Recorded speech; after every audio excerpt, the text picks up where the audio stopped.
ასეთ ცალსახად აღებული ომი ნარკოტიკებთან რასაც უყურებთ, არასეთ ქვეყანას არ მოუგია. ანუ ამ შემთხვევაში თუ გვინდა ამ პრობლემის მოგვარება, აი საიდან უნდა დავიწყოთ, არ ვიცი, ალბათ ცოტა ბანალური შეკითხვა არის, ანუ ფაქტია რომ ხედავთ, რომ კონკრეტულ ნივთიერებებთან ომს შედეგი არ მოაქვს. ზოგადად ნარკოტიკებთან ომს წააგო თელმა მსოფლიომ და ამას მიხვდათ ელი. ხო, იმიტომ რომ ადამიანს სულ აქვს მიდრეკილება და ეს არ ექნება სხვა რაღაცას მიიღებს. ჩვენ უნდა გავსაზღვროთ ყველა რისკი, რომელიც არის ჩვენ ქვეყანაში და შესაბამისად იმის მიხედვით უკვე ბევრად ადრე უნდა დაგვეწყო ეს ყველაფერი და ძალიან დავაგვიანეთ, იმიტომ რომ ამდენ წლის მანძილზე ჩვენ ეს არ გაგვიკეთებია.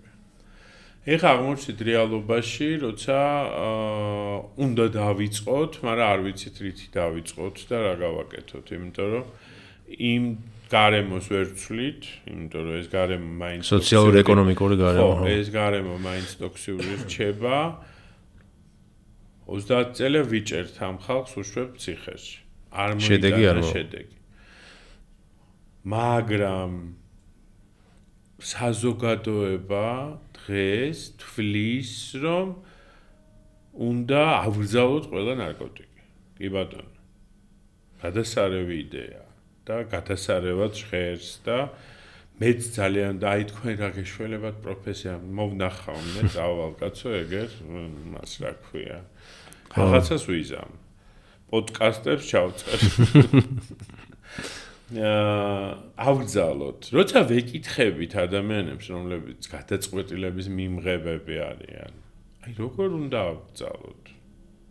მექანიზმი, ან იცით რამე, რომელიმე ქვეყანაში მაგალითი ამისი, რა თქმა უნდა, არანაირი პასუხი ამაზე არ არის, იმიტომ რომ არიციან და არიციან როგორ გააკეთო. უფრო რაღაც თვალის დახუჭვას გავს, ხო, რომ დაიჭირეთ მომაშორე აღარ ხედავთ. არ ვაღიარებთ ამ პრობლემას. თქვენ როდესმე გაგიგიათ, რომ ჩვენ ქვეყანაში არის აი ამდენი ნარკოტიკის მომხმარებელი. არა. ისევ თუ არ ეძიეთ არ მოისმინე, ხო? არა, თუ სპეციალისტს არ მოусმინე, მე ვამბობ პოლიტიკური ისე თქვენგან მაქვს გაგებული თორე ესე. პოლიტიკური ელიტისგან, ვინმესგან პირველად ეხლა წელს გომელაურმა აღიარა რა, როცა კითხეს, უთხრა რომ 40 დოზირება იყო ამ ქვეყანაში. ბევრი წელი ყველა ამბობდა რომ საქართველოს ნარკოტიკების დოზირება არ ხდება. ან გულით მოკვდა, ან ხო, იმიტომ თუ აღიარებ, მე პრობლემის მოგვარებაც გიწევს. ხო, მე უკვე აღიარებ, რომ თურმე შენი ახლობელი მოკვდა ზედოზირებით და იყო ნარკოტიკის მომხმარებელი და ამაზე რა სიტყვის ხალხი, ხო? ოჯახიც რო დავიწყეთ, ხო, თქვით, რომ ოჯახიც არ აღიარებს, ხო? ანუ ჩვენ პირველი რედანს უნდა დავიწყოთ, ეს უნდა ვაღიაროთ, რომ ჩვენ გვყავს ეს. რას უშვებით ამას, რას უშვებით ამას, რას უშვებით ამას, რას უშვებით და რას უშვებით იმათ, ვინც ჯერ არ გამხდარა, ხო? იმიტომ რომ ეს ბავშვების გარკვეული პროცენტი, რომელიც ჯერ არ გამხდარა, იმათაც აქვს დიდი შანსი, რომ გახდნენ. კარიღია იმათთვის. ხო, რა თქმა უნდა, კარიღია და კარის გასაღებიც ძალიან ბევრია, რომელიც ბევრი არის ქუჩაში დამარხული. შესაბამისად, როცა ჩვენ ეს საერთოდ მოუვლელია, იმიტომ რომ ამაზე საერთოდ არავინ არ ფიქრობს, იმიტომ რომ ეს ბავშვები აბსოლუტურად მოუცველია. ეს გარკვეულწილად მოცულია. მარიხუანის მომხმარებლები არ ვიმჩნევთ, ამფეტამინის მომხმარებლები შევიმჩნიეთ, იმიტომ რომ ზედოზირებები გაჩნდა ძალიან ბევრი, ძალიან ბევრი ადამიანი მოხვდა ემერჯენსში და გადაივსო ფსიქიატრიული საავადმყოფოები და გახდა ბევრი ძალადობა და ვიღაცებმა თქვეს, რომ ეს და ბასიანში მოკვდა რამოდენი ბასიანში თუ ბასიანთან თუ ბასიანიდან მოკვდა რამოდენიმე ადამიანი და სხვა კლუბებიდან გამოსულები, რომლებიც მოკვდნენ ზედოზირებით.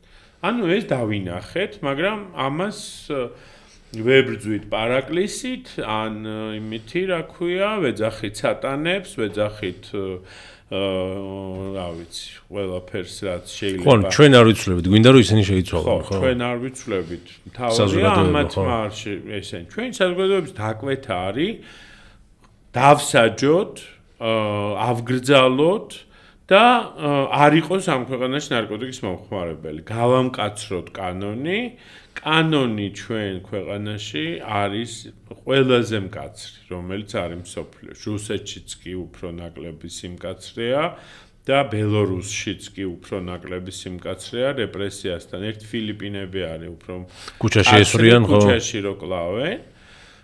და ამის გარდა ჩვენ არ ვაღიარებთ, რომ ამ ადამიანებს დღეს 21 საუკუნეში შენ ამას რო ელაპარაკები, ამას არ დაგიჯერებს, იმიტომ რომ ზუსტად იცის, რომ ეს არსებობს, რომ ეს ნარკოტიკს ეს მოაქვს, იმ ნარკოტიკს ეს მოაქვს, ეს ამ ნარკოტიკს ის მოაქვს. ანუ ფილიპინებზე პოლიციას უფლება აქვს თუ ჩათვლის რაიმე მოვაჭრე ესროლოს, მაგრამ იქაც არის ნარკომანის. არა მარტო მოვაჭრე. მომხმარებელსაც ესროლოს, რა თქმა უნდა.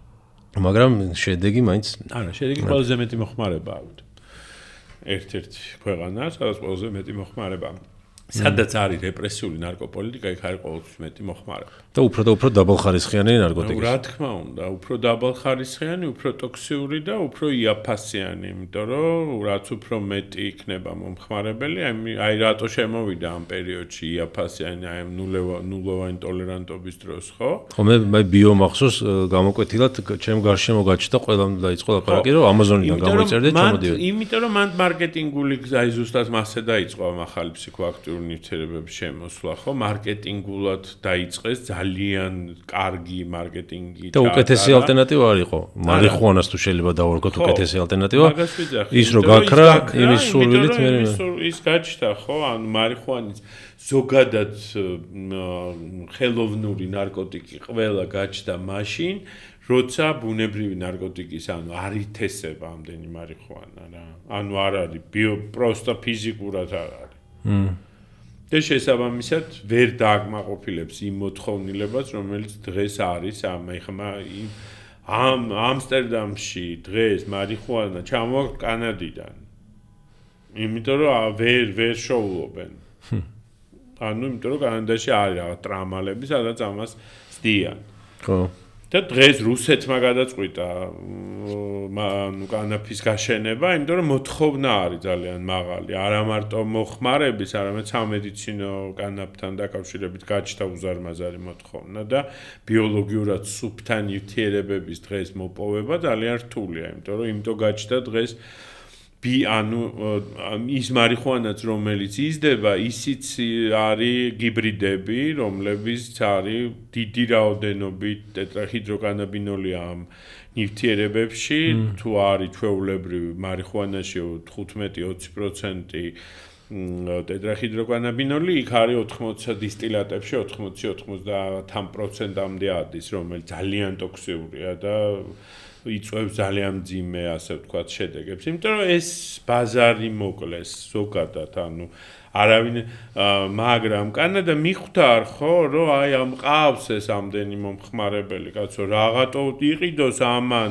ვიღაცა მექსიკელი კარტელისგან ეს მარიხუანა, რომელიც არის ტოქსიური და დაღუპავს, ჯობია მე გავზარდო, მე გავყიდო, მე გავაკონტროლო და მე გავხადო ლეგალური, ხო? ანუ კანადა მინიმუმ სიკვდილიანობას შეამცირებ, ხო? ყველაფერს რო თავი დავანებოთ, მინიმუმ შევამცირებ არალეგალურ შავ ბაზარს, ახლა მარიხუანისგან სიკვდილი ნაკლები, მაგრამ ფსიქიკურ აშლილობებს მაინც შევამცირებ აი ამ და შევამცირებ კრიმინალს, ხო? ყველაფერს რო თავი დავანებოთ, ეს ფული მე შემომივა სახელმწიფოს, რომელსაც მე მოვახმარ მე რაღაცებს, ხო? იგივე ამათ მოვახმარ, ხო? აი მე კოლორადოს შტატის მახსოვს სრულად ლეგალური გახდა და მე რაღაც სკოლები ააშენეს, შეიძლება ცოტა რაღაც მარკეტინგიც არის იმათი მხრიდან, მაგრამ ამერიკაში მარიხუანის ლეგალურმა ბიზნესმა, აი მილიარდებს გადააჭარბა ბიუჯეტში შესული თანხებით და ზოგადად ანუ ბიზნესის თვალსაზრისით გახდა ძალიან მიმზიდველი, არა რომლითაც თუნდაც შეიძლება მძიმე ნარკომანებს დაეხმარო მე, თუნდაც იმისთვის გააკეთეს ლეგალური, რომ ახალი ფსიქოაქტიური აი ეს ბიო და ეს უბედურება არ შემოსულიყო, ხვდებით? იმიტომ რომ ის ტოქსიურია და აქ სახელმწიფო ლეგალურობა არ ნიშნავს უკონტროლობას. ლეგალურობა პირიქით ნიშნავს კონტროლირებად და რეგულირებად ბაზარს, ხო? როცა შენ სახელმწიფო აკონტროლებ ხარისხს, აძლევ ლიცენზიას, ეს არ არის ქაოტური. აკმაყოფილებ მოთხოვნას, იყენებ მედიცინაში, იყენებ სამედიცინო პრაქტიკაში და ასე შემდეგ, ხო? და გიჯდება ბევრად უფრო იაფე, იმიტომ რომ ეს არ აწვება ტვირთად პოლიციას, არ აწვება ტვირთად ციხეს, არ აწვება ტვირთად ჯანდაცვას, არ აწვება ტვირთად მოსახლეობას და ასე შენ პირიქით შენ მოსახლეობას უფრო მეტ სოციალურ ბენეფიტს აძლევ, იმიტომ რომ ყავს მაინც იყიდის. აი, რო გავხდეთ ლეგალური, ყველა დაიწყებს მოხმარებას. ხო, მეც ვეჯერ გამიგია ეგ არგუმენტი. გახდა ლეგალური საქართველოში. დეკრიმინალიზებული მარიხუანა გახდა. ანუ ადამიანი, რომელიც ხო, მე ვერ ვიტყვი რა ვინმე არ ეწეოდა ჩემგანში და დაიწყო მოწევა ეგეთ შემთხვევა არა. ანუ არ მომხდარა აფეთქება, ხო? ისეთი, რომელსაც ელოდებოდნენ, რომ აი, ეხლა აფეთქება მოხდება. არ მომხდარა პირიქით, მაგრამ არ მოხდა ის, რომ ამ მარიხუანის ბაზარზე ვიღაცა მიზრუნა და შემოვიდა უარესი საშინელება დისტილატები, კატასტროფა, ჰიბრიდები, რომელმაც მოკლედ გარკვეული ზიანი მოგვიტანა.